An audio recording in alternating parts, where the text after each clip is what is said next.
Friends, welcome to the e-class of Shakti Ramdas Kanya Vidyalaya. Today we are going to comprehension or functional exercises of our unit 3. Now open your textbook on page number 29. તમારી ટેક્સ્ટબુકના page number 29 ઉપર જુઓ. Have pencil or pen in your hand. તમે તમારા હાથમાં રાખો pen pencil and note down the important things I am explaining. અને હું જે તમને બતાવી રહ્યો છું, વર્ણવી રહ્યો છું, એ બધી મહત્ત્વની બાબતો તમે એમાં નોંધ કરતા જશો. ઓકે, કોઈ પણ વિગત એવી આપણી રહી ના જવી જોઈએ કે જે આપણા માટે જરૂરી હોય. હા, પેજ નંબર 29 ઉપર જુઓ. C1.5 tick mark the correct answer. હવે સાચા જવાબ તમારે ટિક કરવાના રહેશે. હવે એમાં તમારે ટેક્સ્ટબુકમાં જ ટિક કરતા જવાનું છે.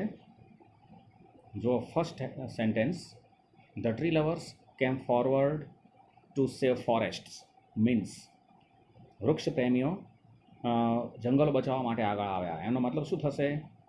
તો એમાં બીજો વિકલ્પ છે, the tree lovers began a movement to save forests. એને ટિક કરવાનું છે. Next, imagine that you are the leader of the Chipko movement. તમે ધારો કે તમે ચિપકો મૂવમેન્ટના લીડર છો. You should not advise the people to. તો તમારે લોકોને શું કરવા માટે સલાહ ન આપવી જોઈએ?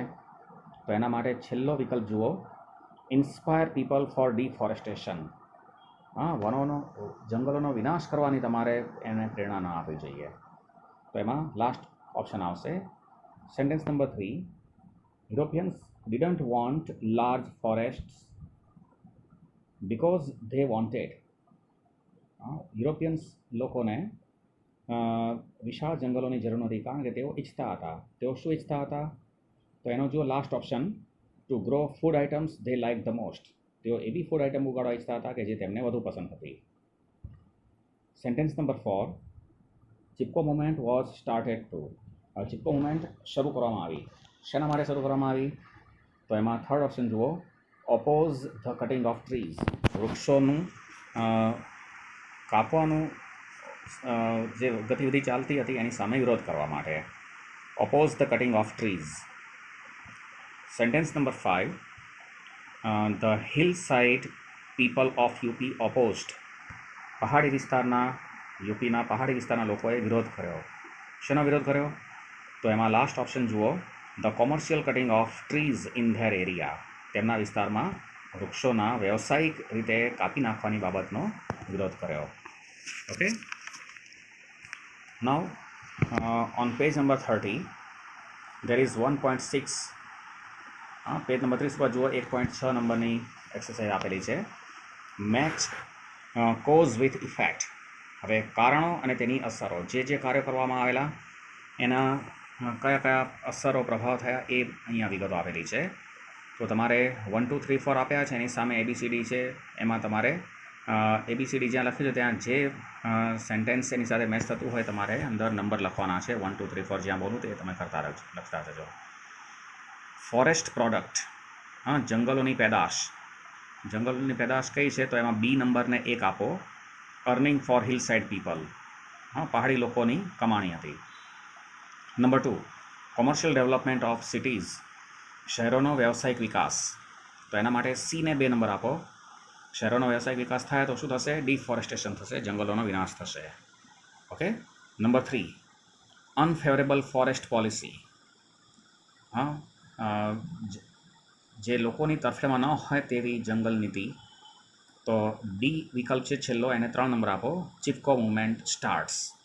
જ્યારે અનફેવરેબલ ફોરેસ્ટ પોલિસી આવી એટલે ચિપકો મૂવમેન્ટની શરૂઆત થઈ. Number 4, ban on cutting trees above 1000 metres.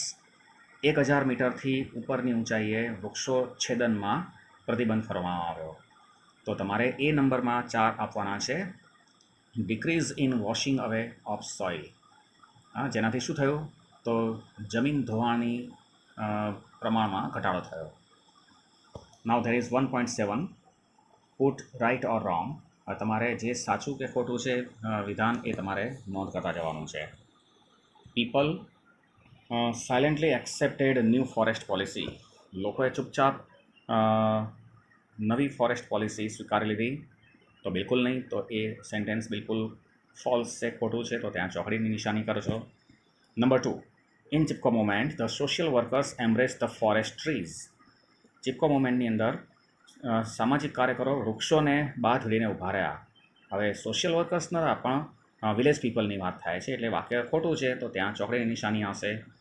Number 3, all villagers earned there living from forest. બધા જ ગ્રામવાસીઓ જંગલોમાંથી તેમની રોજીરોટી કમાતા હતા. તો બધા જ ગ્રામવાસીઓ કમાતા હોય એવું ના બનતું હોય, એટલે વિધાન રોંગ આવશે. Number 4, forest people buy fruits and firewood from local market. જંગલના લોકો ફળ અને ઈંધણ સ્થાનિક બજારમાંથી લાવતા હતા. તો ના, એમને તો ફ્રૂટ્સ અને જે ઈંધણ હતું એ તો જંગલમાંથી મળતું હતું. બરાબર. Number 5, people living in forest depend on local market four there every day needs. રોજિંદી જરૂરિયાત માટે તેઓ સ્થાનિક બજાર ઉપર આધારિત હતા. તો રોજિંદી જરૂરિયાતો માટે તો તેમને જંગલો ઉપર આધાર હતો. જંગલોમાંથી એ લોકો બધી બાબતો, પોતાની જરૂરિયાતો પૂરી કરતા હતા. There is on page number 31 ઉપર જુઓ, કોમ્પ્રિહેન્શન 2. પેજ નંબર 31, કોમ્પ્રિહેન્શન 2, એમાં C2.1, put right or wrong. હવે વાક્ય સાચું કે ખોટું છે તમારે નિશાની કરવાની છે. This oak is wider than its height. આ ઓકનું વૃક્ષ તેની ઊંચાઈ કરતાં વધારે પહોળું છે. તો એવી તો વાત નથી આવતી આમાં, વિધાન ખોટું છે. Second, the tree is known only in the poets village. વૃક્ષ માત્ર કવિના ગામમાં જ જાણીતું છે? ના, એ તો બધે દૂર દૂર સુધી એની નામના પ્રતિષ્ઠા ફેલાયેલી છે. એટલે સેન્ટેન્સ ખોટું આવશે, false. Number 3, the wood cutter did not listen to the poet's appeal. કઠિયારાએ કવિની વિનંતીને સાંભળી નહીં. હવે એવી વાત તો આમાં આવતી જ નથી, એટલે વાક્ય ખોટું છે. Number 4, the roots of the oak tree have gone deep in the soil. બિલકુલ સાચી વાત છે. ઓક વૃક્ષના મૂળિયા છે જમીનમાં બહુ ઊંડે સુધી ગયેલા છે. Number 5, the wood cutter was invited to cut the oak tree. કઠિયારાને ઓકનું વૃક્ષ કાપવા માટે આમંત્રણ આપવામાં આવેલું? ના, એને કોઈ આમંત્રણ નહોતું આપ્યું. વાક્ય બિલકુલ ખોટું છે. C2.2, arrange the sentences in a proper sequence according to the poem. હવે જે પોએમ આપેલી છે એ મુજબ તમારે ક્રમમાં ગોઠવવાનો છે. કઈ વિગત પહેલાં છે, કઈ વિગત પછી છે, એ તમારે, જે ચોરસ ખાના છે, સેન્ટેન્સની પહેલાં ચોરસ ખાનું આપ્યું છે એમાં તમારે નંબર લખવાનું છે. કઈ ઘટનાનું વર્ણન પહેલાં છે, કઈ ઘટનાનું વર્ણન પછીના નંબરે આવે છે. બરાબર. તો એમાં પહેલો નંબર મુકાશે, it was planted by his grandfather. કવિના પૂર્વજ દ્વારા, એના દાદા દ્વારા તે વૃક્ષ રોપવામાં આવેલું, એને 1 નંબર આપો. પછી નંબર 2 છે ને આપશો, it was a very famous tree. It was a very famous ટ્રીને 2 નંબર આપો. પછી it is well known in surrounding areas. આસપાસના વિસ્તારમાં તે ખૂબ જ જાણીતું હતું, એને 3 નંબર આપો. It is well known in surrounding areas. પછી ફર્સ્ટ સેન્ટેન્સ એને 4 આપો. The tree is very high. વૃક્ષ ખૂબ જ ઊંચું છે. નેક્સ્ટ 5 નંબરનું સેન્ટેન્સ જુઓ, the poet wished to sit under the shade of the big oak. કવિની વિશાળ ઓકના વૃક્ષના છાયામાં બેસવાની ઈચ્છા હતી. તો લાસ્ટ સેન્ટેન્સ છે એને 5 નંબર આપો. અને એની ઉપરનું સેન્ટેન્સ છે એને 6 નંબર આપવાના છે. The poet passed his life in the company of the tree. વૃક્ષની કંપનીમાં તેણે પોતાનું જીવન પસાર કરેલું. Okay, now there is C2.3, complete the table. હવે જો આપણે ટેબલ પૂરું કરવાનું છે. હવે તમે પેન્સિલથી જ્યાં જ્યાં ખાલી જગ્યાઓ છે ત્યાં હું તમને સેન્ટેન્સ લખાવું એ તમે લખશો. અહીંયા જો આપેલું છે ડિસ્ક્રિપ્શન એટલે વર્ણન, લાઇન અને એનો પેરાફ્રેઝ, એનું અર્થઘટન આપેલું છે. બરાબર. હવે પહેલું જે ત્રણેય કોલમની અંદર પહેલું ખાનું છે, ત્રણેયમાં લખેલું છે. શું લખેલું જુઓ. ડિસ્ક્રિપ્શનમાં છે poet's appeal to the wood cutter. કવિની વુડ કટર, કઠિયારાને અપીલ. તો ટેક્સ્ટમાં લાઈન કઈ છે? તો પહેલી લાઈન આપેલી છે વુડમેન સ્પેર ધેટ ટ્રી. હવે એનો અર્થ શું થાય છે? તેનો અર્થ થશે કે don't cut the tree and leave it.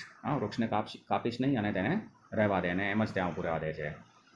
હવે એના પછીના પ્લેસમાં જુઓ તમે, માત્ર લાઇનમાં લખેલું છે, ટેક્સ્ટની લાઇન છે, thy axe shall harm it not. કવિ કઠિયારાને કહે છે કે તારી કુહાડી આ વૃક્ષને નુકસાન નહીં પહોંચાડી શકે. તો એ શું છે? તો કવિ કઠિયારાને અપીલ કરે છે અથવા તો એને ચેતવણી પણ આપે છે, બરાબર? તો તમે પેન્સિલથી લખો ધ પોએટ્સ, પોએટને એપોસ્ટ્રોફી એસ કરજો, લખતા જજો ઝડપથી. The poet's appeal or warning to the woodman. The poet's appeal or warning, WARNING. The poet's appeal or warning to the woodman. Okay, હવે એમાં પેરાફ્રેઝમાં શું થશે? તો એનો કહેવાનો અર્થ શું છે કે તારી કુહાડી આ વૃક્ષને કાપી શકશે નહીં. લખો don't strike your x, don't strike your x and don't cut the tree. હા, એના પછી જુઓ ડિસ્ક્રિપ્શનમાં આપેલું છે ડિસ્ક્રિપ્શન ઓફ ધ ટ્રી. ડિસ્ક્રિપ્શનમાં આપેલું છે ડિસ્ક્રિપ્શન ઓફ ધ ટ્રી, અને છેલ્લે પેરાફ્રેઝમાં આપેલું છે it was a famous tree. પ્રખ્યાત વૃક્ષ હતું. તો હવે તમારે ટેક્સ્ટની લાઈન કઈ છે? તો ટેક્સ્ટની લાઈન શોધી કાઢવાની છે આપણે. લખો the old familiar tree, the old familiar tree. પછી જો ટેક્સ્ટની લાઈન આપેલી છે લાસ્ટમાં, નાઉ ટાવરિંગ ટુ ધ સ્કીઝ. તો એનું ડિસ્ક્રિપ્શનમાં તમારે લખો, લખજો description of tree's height, description of ટ્રીને એપોસ્ટ્રોફી એસ કરજો, ડિસ્ક્રિપ્શન ઓફ ટ્રીઝ હાઇટ. અને પેરાફ્રેઝના ખાનામાં લખો it is very tall, it is very toll.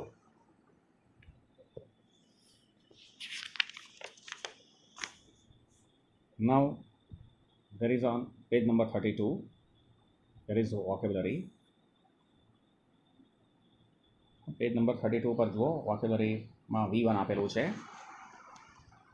Two correct the meaning of the sentences, rewrite one of the underlined parts. હવે નીચે જે વાક્યો આપ્યા છે એમાં એ વાક્યોમાં ક્યાંક ભૂલો છે, તો એ અંડરલાઇન પાર્ટ છે એમાંથી ક્યાંક તમારે સુધારો કરી અને એ શબ્દ બદલવાનો છે, તો જેનાથી વાક્યનો અર્થ યોગ્ય બને, સાચો બને. તો તમારે એટલી એકાદ શબ્દનો ફેરફાર કરવાનો થશે. પેન તમારી પાસે રાખજો. હજુ એક એક્ઝામ્પલ આપેલું છે, in modern times the gladiators were made to fight till the last breath of life. આધુનિક યુગમાં ગ્લેડિએટર્સને જીવનના અંતિમ શ્વાસ સુધી લડાઈ લડાવવામાં આવતા હતા. તો આધુનિક યુગમાં નથી, પરંતુ પ્રાચીન યુગની વાત થાય છે. એટલે ઇન મોડર્ન ટાઈમ્સ નહીં, પણ મોડર્નનો ઓપોઝિટ આપ્યો છે એન્શિયન્ટ. એન્શિયન્ટ એટલે પ્રાચીન, બરાબર? એટલે તમારે અહીંયા મોડર્નની જગ્યાએ એન્શિયન્ટ લખેલું છે. ખ્યાલ આવી ગયો? હવે જુઓ first sentence, afforestation is the having tree a lot of trees in the forest area. હવે એફોરેસ્ટેશન એટલે વનીકરણ. વનીકરણ એ શું છે? તો હ્યુઇંગ ડાઉન એટલે કાપી નાખવું. લોટ ઓફ ટ્રીઝ ઇન ફોરેસ્ટ, જંગલમાંથી પુષ્કળ વૃક્ષોને કાપી નાખવું. તો એને એફોરેસ્ટેશન ના કહેવાય, પણ એને શું કહેવાય? ડિફોરેસ્ટેશન. તો તમારે અહીંયા એફોરેસ્ટેશન જગ્યાએ લખજો ડિફોરેસ્ટેશન. સ્પેલિંગ લખજો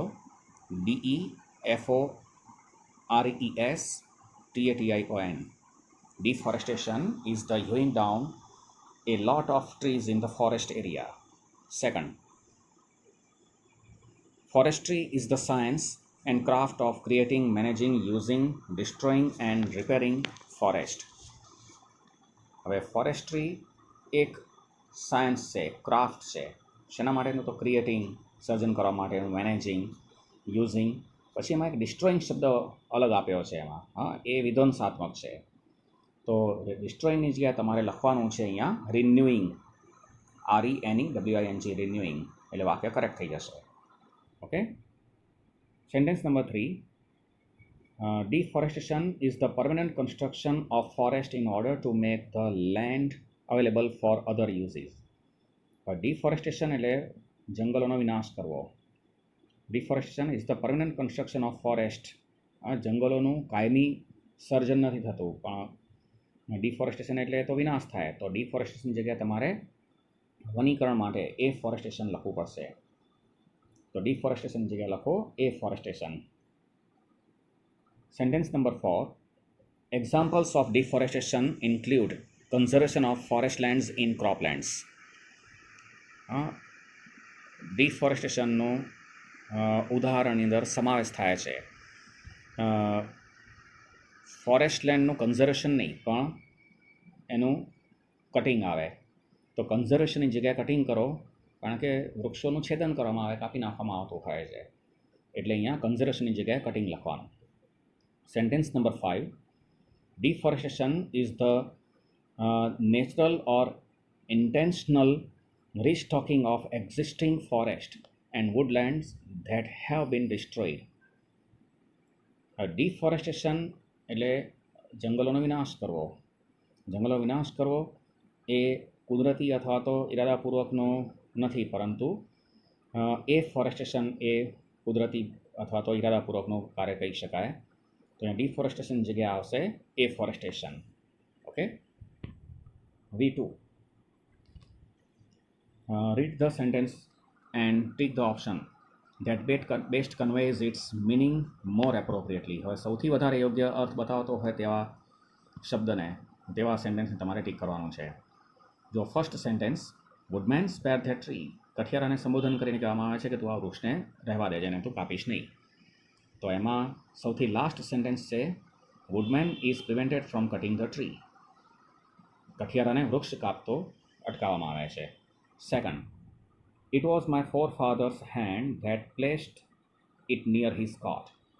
તે મારા પૂર્વજોના જ હાથ હતા કે જેણે પોતાના ખાટલા નજીકમાં વૃક્ષને રોપેલું. તો એમાં પણ લાસ્ટ સેન્ટેન્સ જુઓ, the tree was planted by poet's forefather. વૃક્ષ કવિના ફોરફાધર એટલે કે પૂર્વજ દ્વારા રોપવામાં આવેલું. Number 3, whose glory and renown are spread over land and sea. જેની નામના ભવ્યતા પ્રતિષ્ઠા એ બધી જ દિશાઓમાં દૂર દૂર સુધી ફેલાયેલી છે. Spread over land and sea. તો શું થશે એનો અર્થ? તો લાસ્ટ સેન્ટેન્સ જુઓ, oak tree is famous everywhere. ઓકનું વૃક્ષ છે બધી જ જગ્યાએ પ્રખ્યાત થયેલું છે. Number 4, when but an idle boy. જ્યારે હું એક માત્ર પ્રમાદી છોકરો હતો ત્યારે કવિનો અર્થ શું છે કહેવાનો? તો એમાં સેકન્ડ ઓપ્શન જુઓ, when poet was a young boy who had a lot of spare time and no activities. જ્યારે કવિ એક નાના છોકરા હતા અને જેને પુષ્કળ સમય હતો અને કોઈ પ્રવૃત્તિ નથી કરવાની. Number 5, I sought its grateful shade. મેં તેના આભારયુક્ત છાયાનો આશ્રય લીધેલો. તો એમાં સેકન્ડ સેન્ટેન્સ જુઓ, the poet always needed and praise the tree's shade for which he was grateful. કવિને હંમેશા વૃક્ષના છાયાની જરૂર હતી, તેની પ્રશંસા પણ કરી કે જેના માટે તેઓ તેના આભારી પણ હતા. Sentence number 6, my father pressed my hand. મારા પિતાએ મારો હાથ દબાવેલો. તો હવે આનો શબ્દશ અર્થ જોવાનો નથી, મેં તમને પોઈન્ટ ચલાવતી વખતે કહ્યું હતું. તો એમાં સેકન્ડ ઓપ્શન જુઓ, પોએટ્સ ફાધર કોન્સોલ્ડ ઓર એનકરેજ્ડ હિમ. કવિના પિતાએ તેને આશ્વાસન આપેલું, તેને પ્રોત્સાહિત પણ કરેલા. ટૂંકમાં એનું જીવન શિક્ષણ ત્યાં વૃક્ષ નીચે કરવામાં આવેલું. Okay. Now on page number 33, there is V3. Page number 33 ઉપર જુઓ, V3 એક્સરસાઇઝ ટેબલ આપેલું છે. Match pair of words in part A with part B appropriately. હવે A અને B છે એમાં તમારે યોગ્ય રીતે પહેલાં બંનેનું મેચિંગ કરવાનું છે, A અને Bનું, બરાબર. And use them in the sentences of your own. અને પછી તમારે એને તમારા પોતાના વાક્યોમાં ઉપયોગ કરવાનો છે, તમારે વાક્ય લખવાનું છે. પેન્સિલ તૈયાર રાખજો. એક સેન્ટેન્સ અહીંયા બનાવેલું છે, બરાબર. એ આપણે જોઈએ. જુઓ, માઉન્ટેન શબ્દ આપ્યો છે પાર્ટ એમાં, અને પાર્ટ બીમાં રેન્જ શબ્દ હાઇલાઇટ કરેલું છે, ડાર્ક કરેલું છે, બરાબર.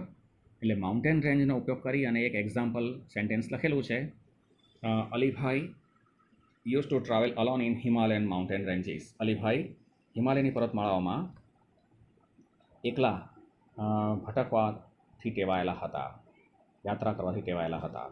ઓકે. હવે તમે જો વોટર શબ્દ છે એની સાથે તમારે શોર્ટેજ શબ્દ મેચ થશે.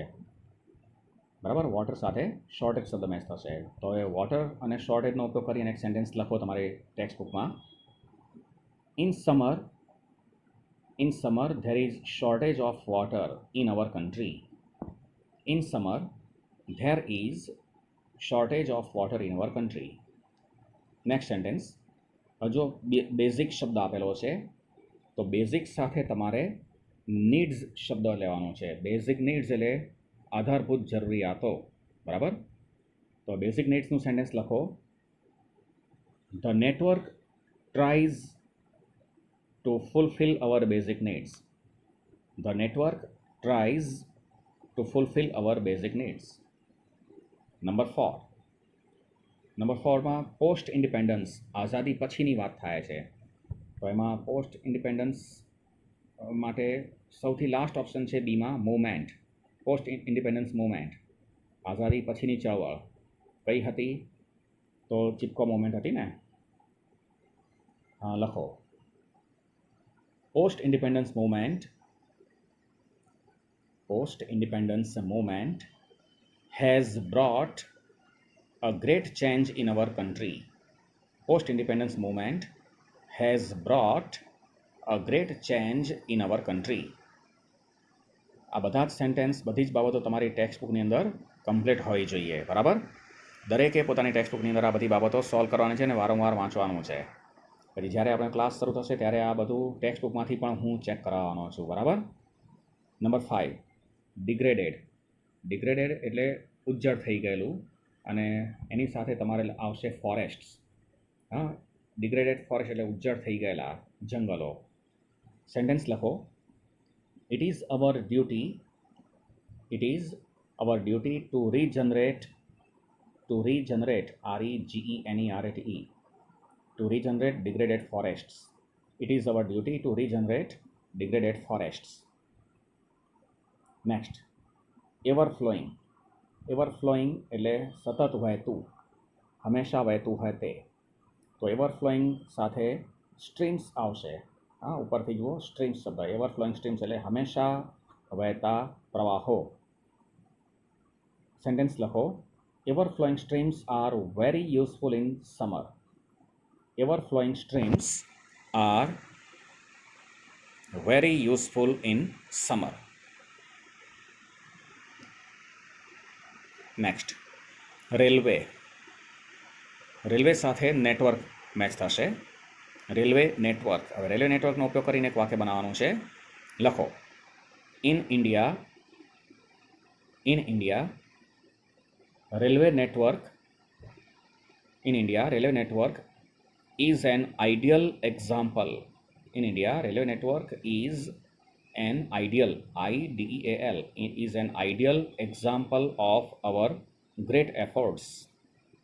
In India, railway network is an ideal example of our great efforts.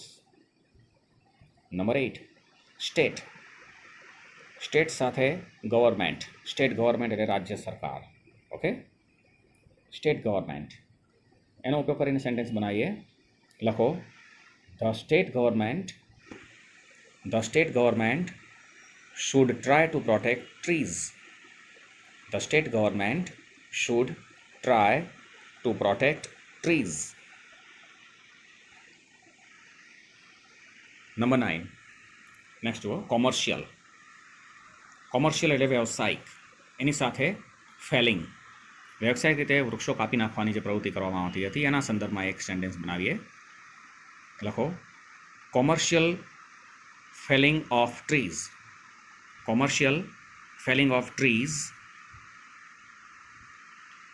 has harmed the nature. Has harmed, HARMED, has harmed the nature. Next, soil એટલે જમીન, ધરતી. તો એની સાથે ઇરોઝન શબ્દ મેચ થશે. સોઇલ સાથે ઇરોઝન, જમીનનું ધોવાણ. લખો sentence. We should check soil erosion. We should check, CHECK, check એટલે અટકાવવું. We should check soil erosion by growing more trees. We should check soil erosion by growing more trees. Animal, animal સાથે fodder, animal સાથે fodder, પશુચારો.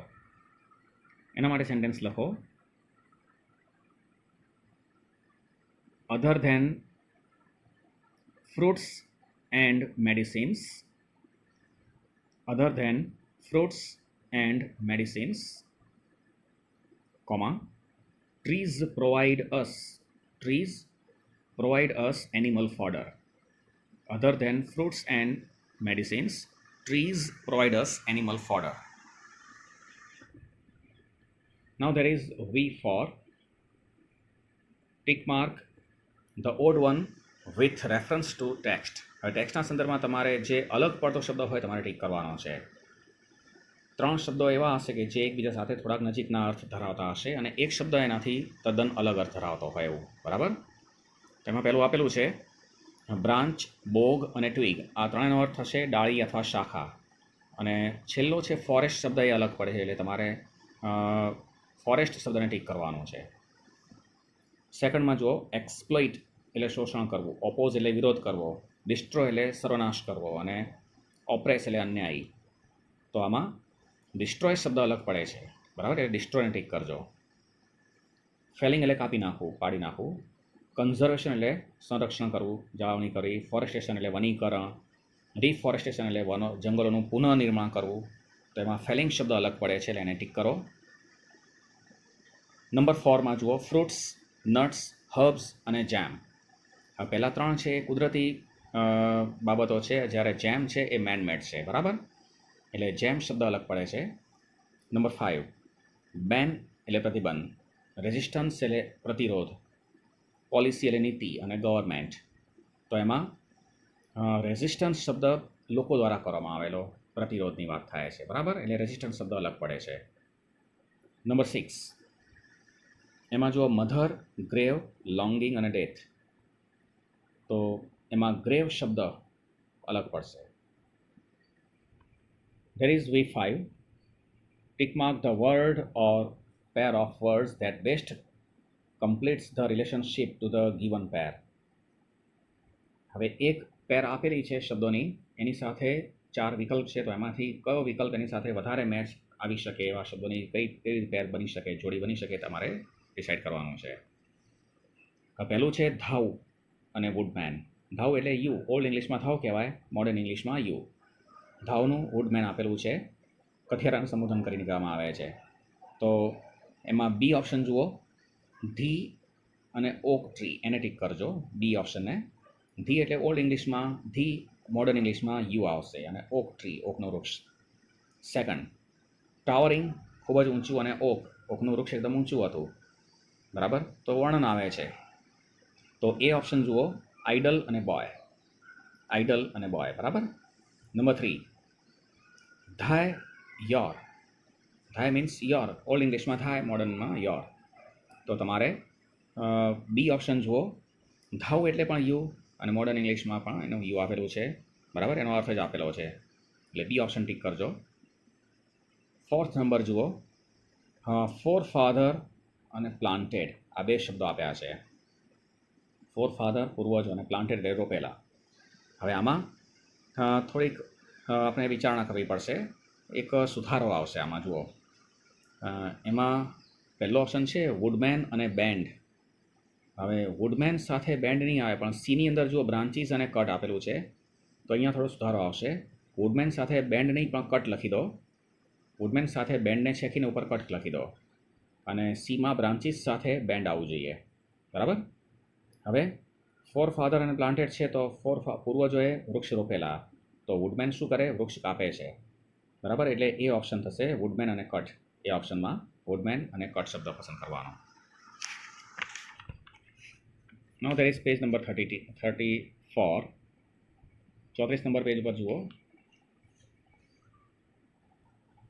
હવે function exercise. હવે આ એક્સરસાઇઝના સંદર્ભમાં મેં તમને but, yet, still, though, although, even if, in spite of, આ બધું મેં તમને એક અલગ વિડીયોમાં સમજાવી દીધું છે. કેટલીક બાબતો આપણે જે પહેલાં શીખી ગયા હતા એ રિપીટ કરી અને પછી થોડીક પ્રેક્ટિસ પણ આની લીધી હતી. બરાબર?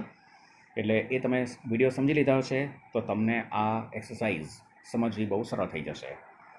F1 જુઓ, રીડ ધ ડાયલોગ. હવે આ ડાયલોગ તમારે વાંચવાનો છે અને એના ઉપરથી પછી જે પેરેગ્રાફ આપ્યો છે એ આપણે સમજીશું અને એમાં જે સંયોજકો હશે એ પણ તમારે સમજતા જવું પડશે. મિસ પારુલ અને સંજુ બે વચ્ચેની વાત થાય છે. Miss Parul said, why are you so late Sanju? Did you get up late? હા, સંજુને પૂછે તું આટલો મોડો કેમ છે, તું મોડો જાગેલો? Sanju said, no madam, I got up early. હું તો વહેલો જાગ્યો હતો, but I could not get the bus. પણ હું બસ મેળવી શક્યો નહીં.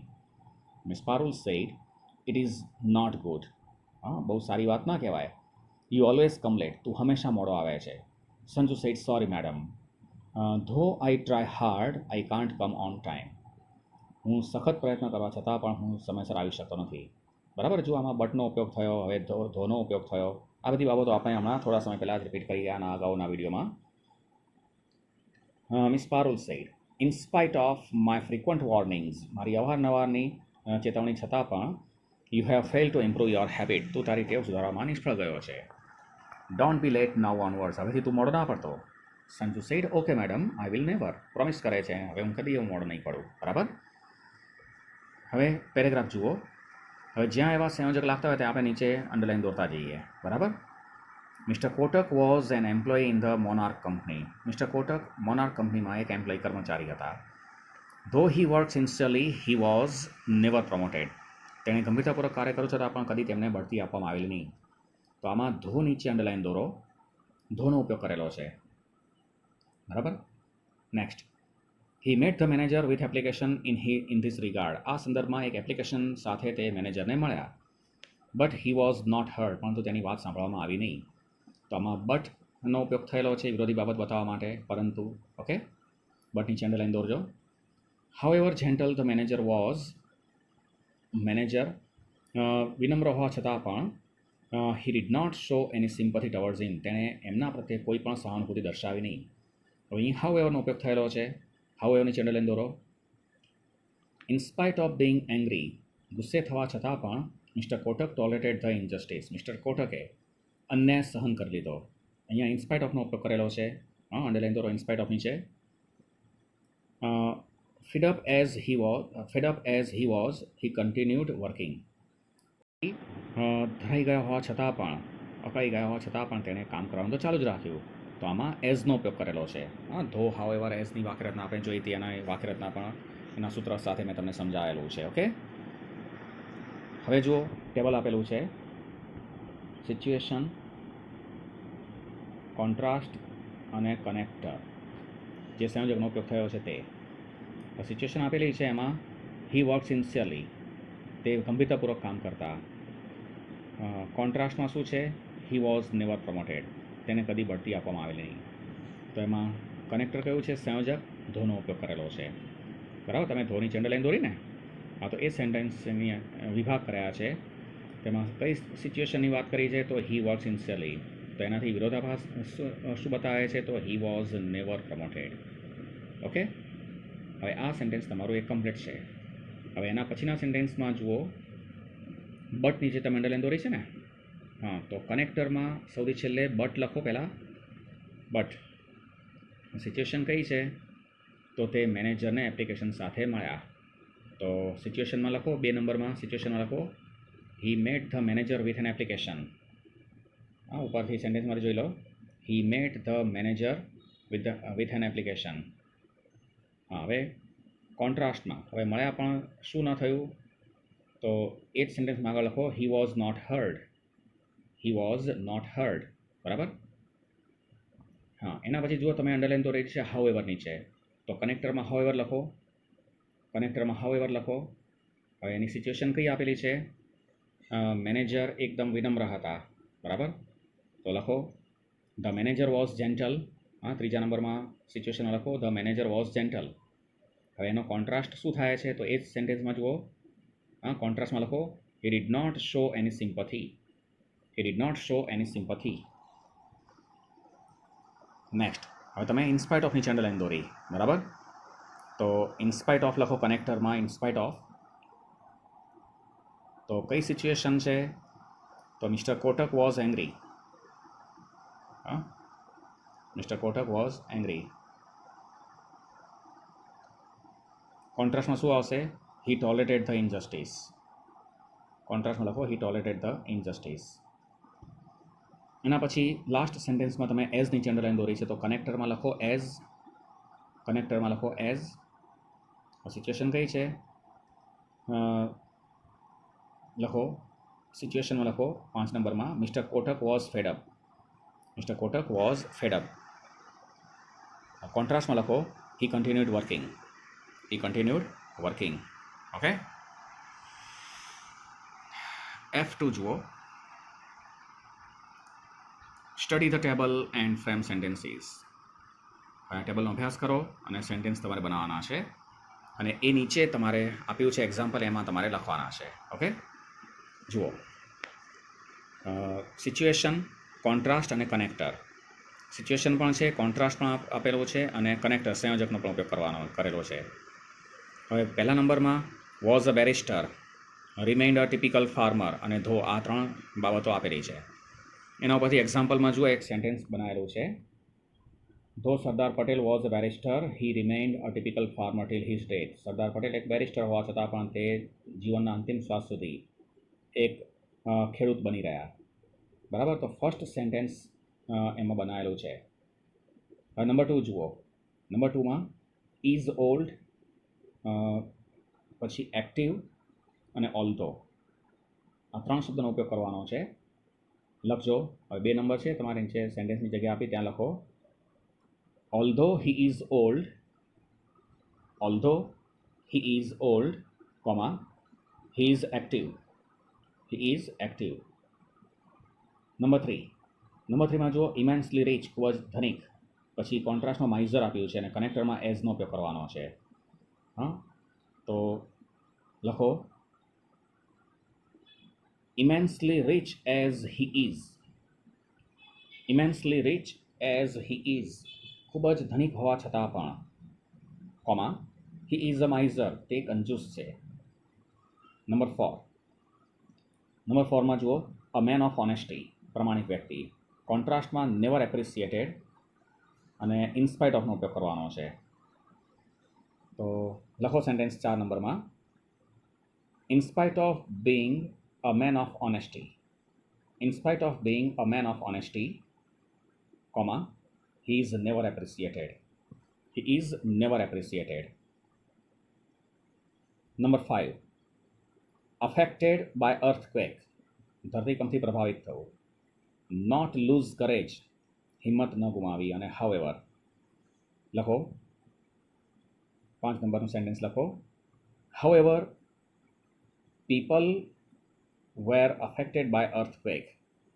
However, people were affected by earthquake, comma, they did not lose courage. They did not lose courage.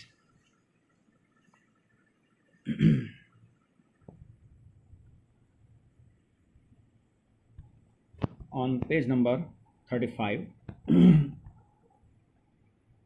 there is F5. F5 exercise જુઓ. Complete the sentences using the guideline using the guiding words given in the bracket.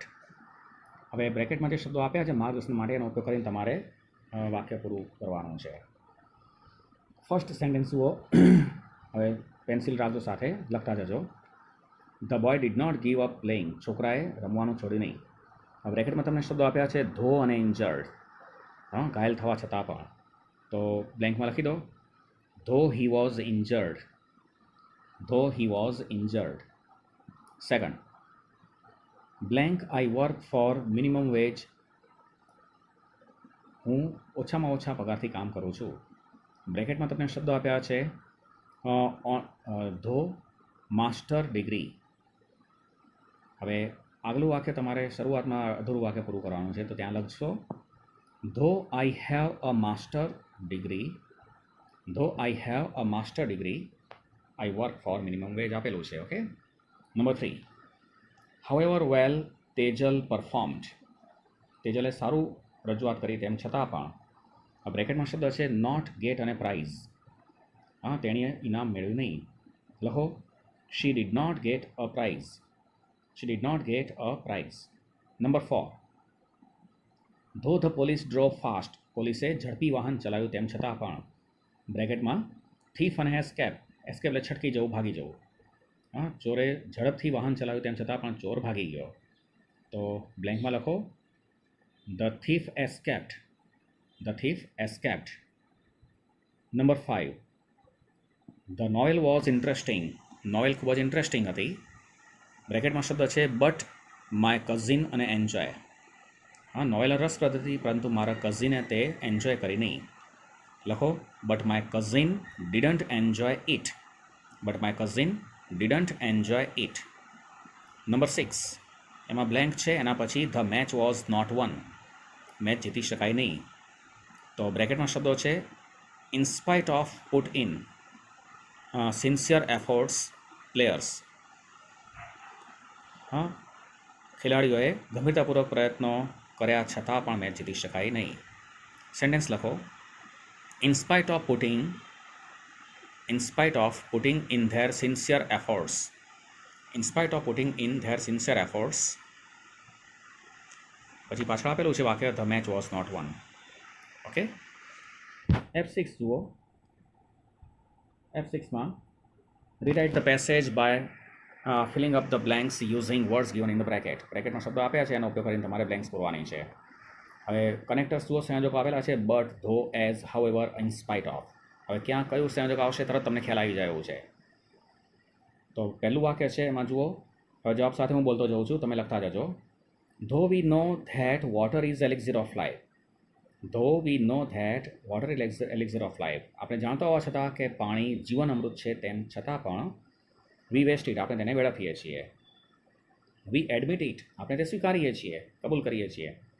But we do not follow it, પરંતુ આપણે તેને અનુસરતા નથી. But we do not follow it. Next, however easily available it is. હા, ભલે તે સરળતાથી ઉપલબ્ધ હોવા છતાં પણ it is somewhere there is a shortage of it, પર ક્યાંક તો એની ખૂબ જ તંગી, અછત વર્તાતી હોય છે. Next, important as it is for human life. મનુષ્ય જીવન માટે તે મહત્ત્વનું હોવા છતાં પણ important as it is for human life we do not save it, આપણે તેની બચાવ કરતા નથી. Next, in spite of the government's appeal to all of us to use it rightly. In spite of the government's appeal to all of us to use it rightly. તેનો યોગ્ય રીતે ઉપયોગ કરવાની ગવર્મેન્ટની અપીલ હોવા છતાં પણ નો બડી કેર્સ, કોઈ તેની પરવા કરતું નથી. ઓકે.